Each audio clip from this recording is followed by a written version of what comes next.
Na yemunra yensam no emuekuo bi a wofra won ho concern Asante Youth Association wo mugitum ye pass NDC amanyokuo no adan subam papa edia wo mugidi ye se bana santimante modia wo mabo wo homodin wo hoyie empode asene MPP a won suso sa santimante mo won strongholds no na wutie won kasa mu a efa mpuntunwuma wa santimante mo NDC femu no won ma yade de toto MPP ho a omunye hwe wo ho na de odi wanim ya Steve no poko afiye woni Adom TV kase edi nkomwe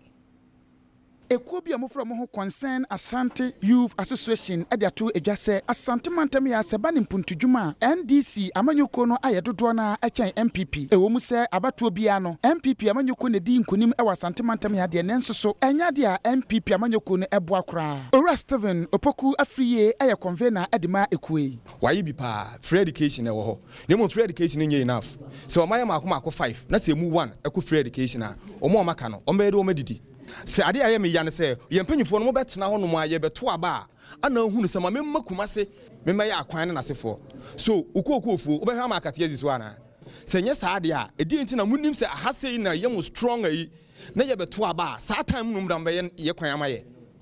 enu na ya na ehaye no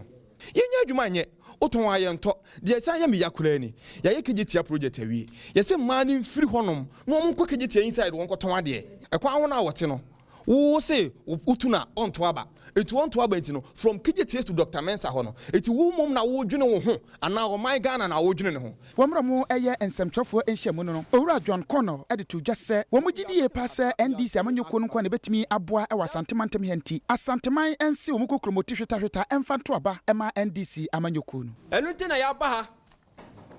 ha say ku ayaka ye ho abom na ehia asanteman puntu nti ye ka kire ababu no obi biara se afia bato adie mommo ene yantuma John Dramani Mahama si ebe kaya ya ba John Dramani Mahama teso no ye hwa asanteman ya woye bi